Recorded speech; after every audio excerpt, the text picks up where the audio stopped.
And today I'm going to synthesize several studies that have been done on this guy right here, Abetus herbidae, a giant water bug in the family Bellstomatidae.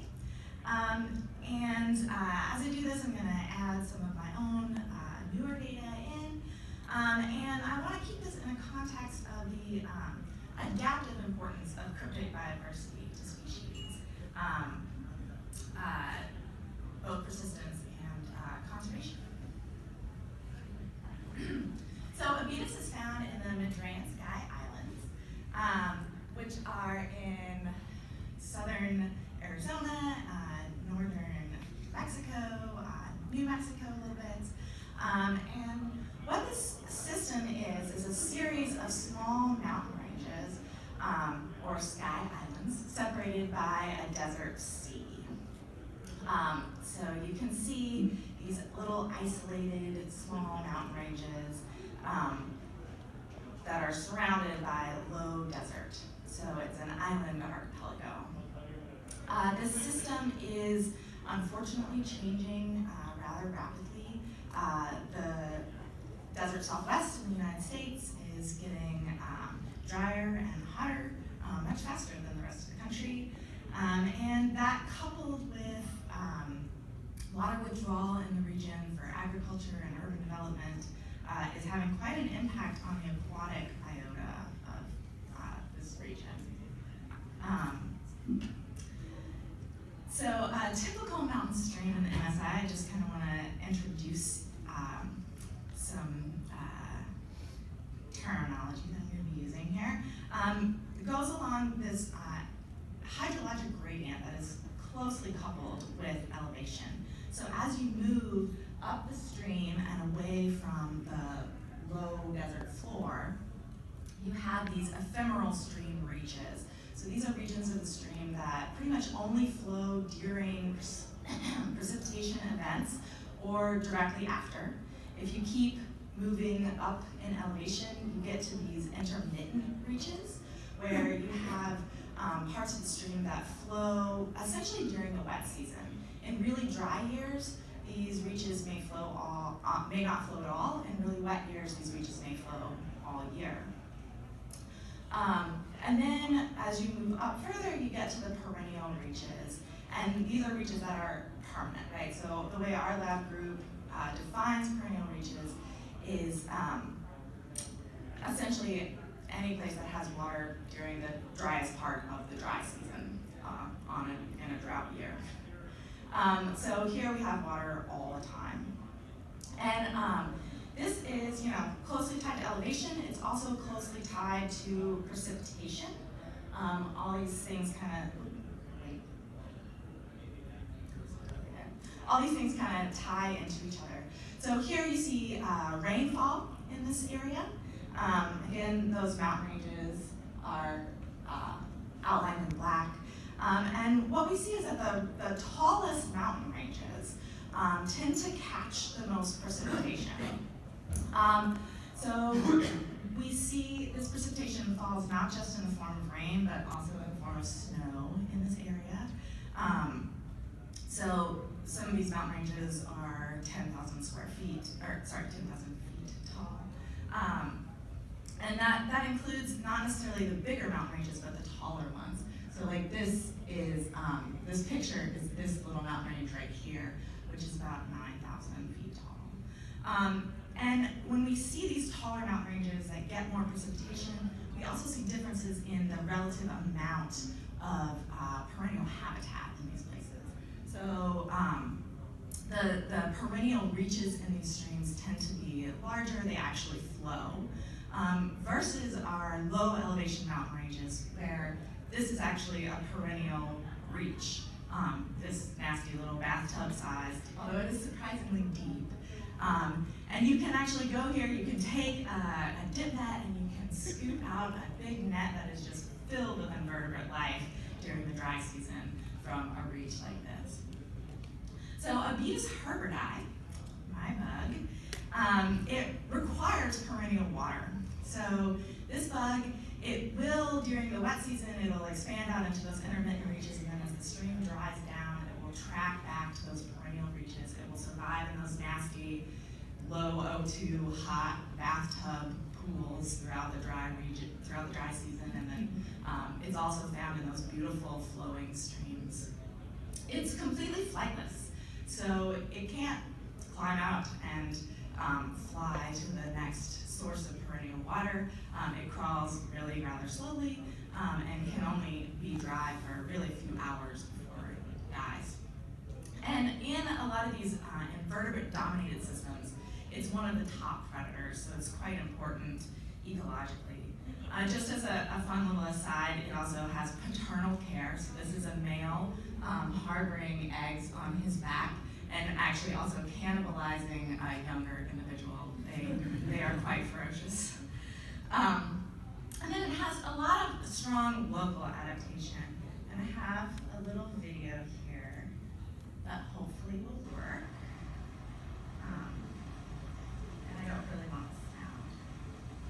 Oh, I can talk over the sound.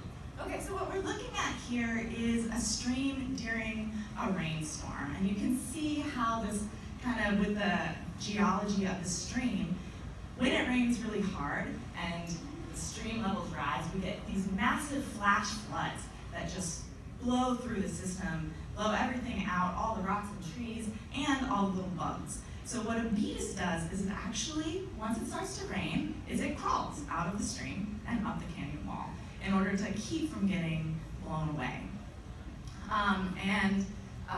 It's easily tricked. You can spray a water hose on the stream and it will think it's raining and crawl right out, so it's kind of easily manipulated. And what we see is that depending on the stream, it exhibits this behavior differently. So bugs from small, flashy streams that are more likely to flood, will essentially leave the stream the second it starts raining, whereas bugs from bigger, more stable streams hang out and wait to see if it's really gonna flood before they climb out. And we see these differences even if we pull the bugs out of their stream, take them all into the exact same habitat, and then spray them with a hose to make them think that it's raining, right? So these are differences that change, move with the bugs, right? Now we've been talking about these little mountain populations, but we do also have bugs that are found in cienega habitats. These cienegas are these lowland springs on the desert floor, and so they tend to be a lot more stable, both temperature-wise, they're not getting those crazy temperature fluctuations, and hydrologically, since they're spring-fed. And you can kind of see that here. This is a mountain stream temperature data from July to November versus a cienega stream, and you can see it's just a lot more stable temperature-wise and hydrologically. And so what we see in these streams is that in those cienega habitats, the bugs actually don't grow as large, and they mature faster. So basically they appear to be reaching sexual maturity faster so that they can go on and start reproducing. And it also seems that they are more likely to reproduce throughout the year instead of so seasonally like the other bugs. So the majority of my PhD work here has been on population genetics across this entire landscape, looking at hydrology and genetic diversity and organism movement, gene flow. But as I got to know beetus better and better, I really got curious about some of this adaptive variation and how that plays into the molecular ecology of the organism. So we got genetic samples from 4 of those cienega populations, and their nearest neighboring for each of them, their nearest neighboring upstream mountain population. And so these are the most closely hydrologically connected populations that we could find. And we essentially asked, are these small morphs versus large morphs, or these different morphs arising independently from each other, or are like these guys that are closer together more closely related, or are all of the cienega populations more closely related, or versus all of the mountain populations? first shot at looking at the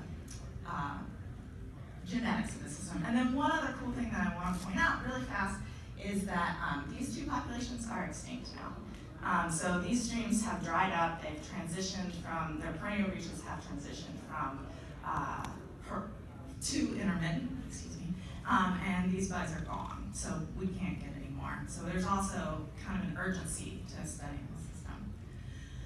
So using some microsatellite markers that have been developed for another study, we saw high differentiation among populations, low differentiation within populations, so strong population structure here, and we saw a lot of private alleles. So our populations are very different. And I do just want to show this. This is from actually a previous study looking at isolation by distance relationship. So genetic distance versus geographic distance. And you see it's pretty much random with a huge amount of variation here. And this suggests that there's not a lot of movement between populations happening and that the system is really heavily dominated by genetic drift. I also did some RAD sequencing to generate SNPs. This figure here is using 70 SNPs for these populations. And you can see how they're clustering. They do, to some extent, cluster more by, this is those western 3 populations, and this is those eastern 3 populations. They do tend to cluster somewhat by area, although again, these guys are all just so different that it's kind of hard to find really good, well-supported relationships between populations. And again, those are those extinct guys.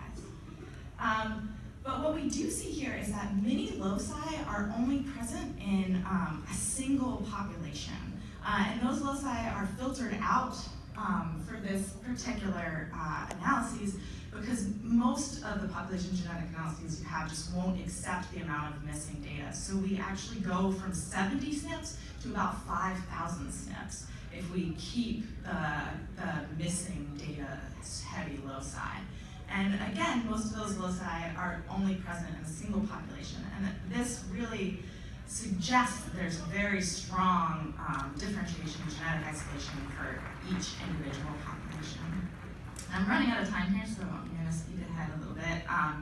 But basically, what we're seeing is, some evidence that these adaptive morphs arose independently, most likely.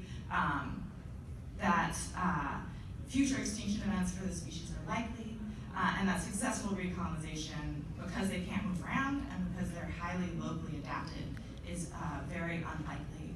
And then in a broader context, what we're seeing is that cryptic biodiversity is extremely important, both ecologically and evolutionarily.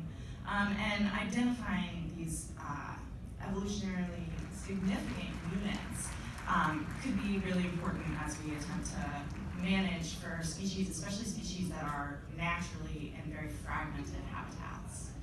And I want to thank my lab group, and I guess I don't have time for questions.